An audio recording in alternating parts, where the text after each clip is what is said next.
Hi children, a happy good morning to everyone. So in this video we are going to see our 10th standard English. In 10th standard you have 7 units totally in English. So in this video we are going to see the poem Life in the first unit. Life, Henry Van Dyke. So the author of the poem Life is Henry Van Dyke. Okay. So regarding poem, you have to understand very carefully to answer all the poem comprehension questions. So it is very important to listen, to understand and to observe carefully so that you can answer in whatever manner the question is asked. Okay. So it is not in 10th standard, it is not appreciable to depend only on the book back questions. Okay. So in your public examinations, definitely questions will not be asked from the book back alone. So definitely there will be own questions. Only if you understand properly, you can answer all the questions in a good manner so that you can score very good marks. Okay. So this poem Life is a memory poem. Memory poem carries 5 marks. Okay. Now let us see about the author Henry Van Dyke. So the poet Henry Van Dyke 1852 to 1933 was an American author, poet, educator and clergyman. He served as a professor of English literature at Princeton University between 1899 and 1923. He was elected to the American Academy of Arts and Letters and received many other honors. Okay, so the poet Henry Van Dyke was born in 1852 and he was died in 1933. He was an American author. So he was born in America. He was an American author, poet. So a person who had written many poems. Educator. So who is an educator? A person who provides education or instruction is called as an educator, or simply we can call as a teacher. And clergyman. So a male priest is called as a clergyman. Okay, so a Christian male priest is called as a clergyman. Okay, so Henry Van Dyke was an author, a poet, an educator and a clergyman. Okay, so here next to the word educator you have a comma. So the comma won't come there. Okay, so he served as a professor of English literature at Princeton University. Okay, so as we have seen, he was an educator. So he served as a professor of English literature at Princeton University. Okay, so Princeton University is in New Jersey, United States. Okay, so during the period 1899 to 1923, he worked as a professor of English literature at Princeton University. He was elected to the American Academy of Arts and Letters. So what is this American Academy of Arts and Letters? Okay, so this academy is an academy in America. Okay, the great job done by this American Academy is, okay, so it will select the American artist. Okay, so who is an artist? Writers, singers, dancers, sculptors, okay, all this etc. All these persons are called as artists. So this academy will select the best American artist. Okay, and they will honor them. That is, they will give prizes, they will give awards to the best artist. Okay, so Henry Van Dyke was also elected by the American Academy of Arts and Letters. Okay, this American Academy of Arts and Letters is in New York City. Okay, so and he received many other honors. So honor means respect.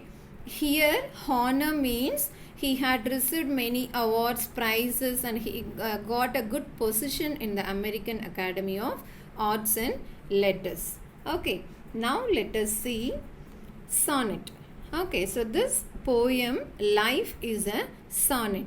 So the word sonnet is derived from the Italian word sonetto, which means a little song or small lyric. In poetry, a sonnet has 14 lines and is written in iambic pentameter, a line with 10 syllables accented on every second beat.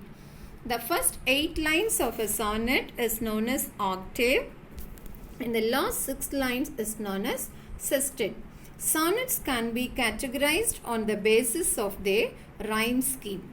Okay, so now let us see what is meant by sonnet. Okay, so sonnet is a poem with 14 lines. Okay, the first 8 lines is called as octave and the last 6th line is called as sestet. So sonnet is a poem containing 14 lines. The first 8 lines are called as octave and the last 6 lines are called as sestet. Okay, this is called as sonnet. So this word sonnet is derived from the Italian word sonetto, which means a little song or small lyric. So sonnet means a little song or small lyric. What is meant by lyric? So the words in a poem or a song, whatever it is, whatever song it is, even in the cine songs. Okay, so whatever song it is, whatever poem it is, the words in a poem or a song is called as lyric. So sonnet is a little song or small lyric. In poetry, a sonnet has 14 lines. Okay, and is written in iambic pentameter. Okay, so what is meant by iambic pentameter? Okay, so this is actually a big term. Okay, it is not necessary for us to go for a deeper meaning. Okay, let me simply say what is iambic pentameter. Okay, pent means 5.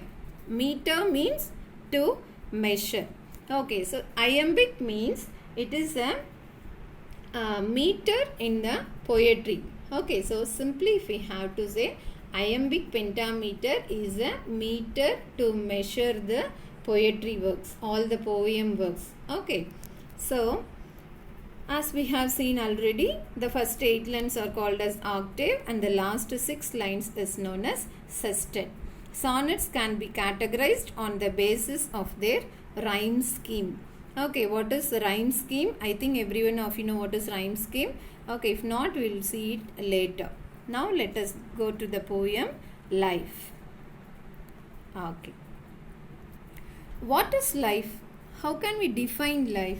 Is there any proper definition to life? Okay, so here, according to the poet Henry van Dyke, life is a journey. Okay, so if life is a journey, what kind of journey it might be? So life is such a beautiful journey, such a wonderful journey, isn't it? Life is a beautiful journey. Okay, so if we walk on the road, okay, so can we walk on a flat surface itself? No, isn't it? Definitely it will have ups and it will have downs. Likewise, life is also filled with ups and downs. Okay, so that is with positive experiences and negative experience. So we might have lot of bad incidents, at the same time we might have lot of good incidents. So here what the poet stresses is we should have a positive view on the life. So the poet asks everyone to have a positive view on the life. So we have to live our life with a cheerful attitude, with boldness, with lots of courage, with lots of strength and stamina, with lots of confidence. Okay, we have to live our life with lots of confidence and positive attitude. This is what stressed by the poet Henry van Dyke in the poem Life. Okay, now let us see the poem. Let me but live my life from year to year with forward face and unreluctant soul, not hurrying to, not turning from the goal, not mourning for the things that disappear in the dim past, not holding back in fear from what the future wails, but with a whole and happy heart that pays its toll to youth and age and travels on with cheer. So let the way wind up the hill or down, or rough or smooth, the journey will be joy, still seeking what I sought when but a boy, new friendship, high adventure and a crown. My heart will keep the courage of the quest and hope the road's last turn will be the best. Okay. Now let us look at the first line. Let me but live my life from year to year. So let me live my life from year to year. So let me live me. So how the poet wants to live his life is he wants to live a happy life. So here in the first line, the word me refers to the poet Henry Van Dyke. Okay, so such type of questions will be asked in the poem comprehension. What does the word me refer to? So you have to write me refers to the poet Henry Van Dyke. So always you have to mention the name of the poet. Simply you should not write me refers to the poet. Okay. Let me but live my life from year to year. So how the poet wants to live his life is every year to year, he wants to live a happy life. He wants to live his life with lots of happiness, with forward face. Okay, so how he should live is with forward face. So hoping for a very bright future. He is looking forward for a very bright future in his life and unreluctant soul. So how his soul should be is it should be unreluctant. So reluctant means hesitating. Okay, with hesitation. Unreluctant means without any hesitation. So his soul should not hesitate to live his life very happily. That is, always he wants to live a happy life with hoping for a very brightful future. Okay, not hurrying to. Okay, so and also he doesn't want to hurry. He doesn't want to do anything in his life in a hurry-burry manner. Okay, so whatever work we are doing in a hurried manner, definitely it will not give a good end, right? So likewise, he does not want to hurry. So why the poet says that he doesn't want to hurry is because he wants to enjoy each and every moment of his life. Okay, so if we are leading our life in a hurried manner, can we enjoy each and every moment? No. Okay, so he wants to live a happy life. He wants to enjoy each and every moment of his life. So he doesn't want to live his life in a hurried manner, nor turning from the goal.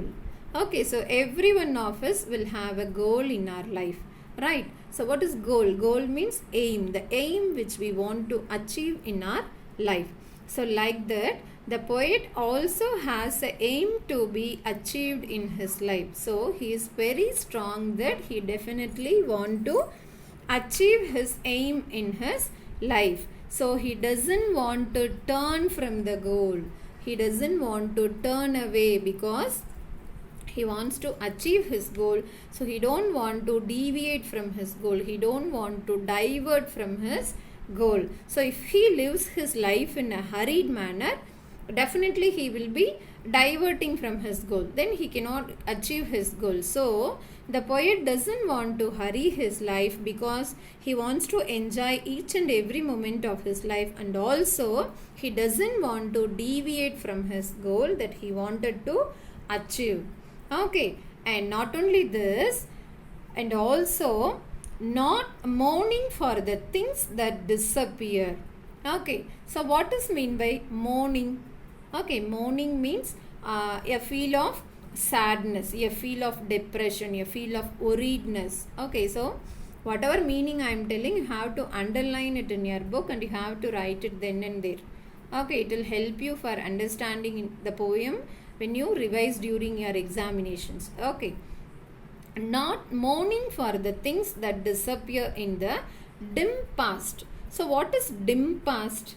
Okay, so every one of us have a positive life, isn't it? So our positive life may, our past life may have better experiences or bad experiences. Okay, so that's why the poet says the past as dim, dull past. Okay, so past is past. He doesn't want to worry for the things that happened in his past life. So why the poet does not want to worry for the things that happened in the past life is because why?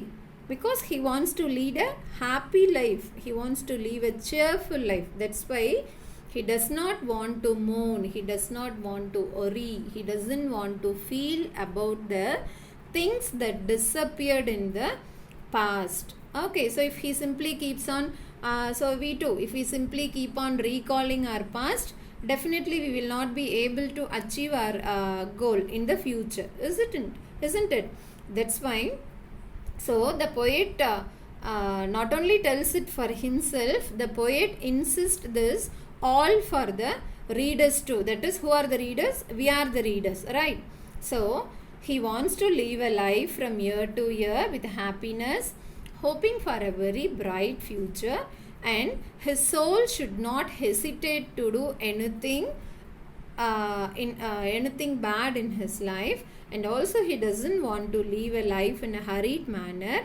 He doesn't want to deviate away from his goal, and also he does not want to mourn for that is worry for the things that happened in the past. Okay, I hope every one of you have understood. So if you have any doubt, you can ask me. Let us continue the remaining in our next class. Okay, thank you for watching.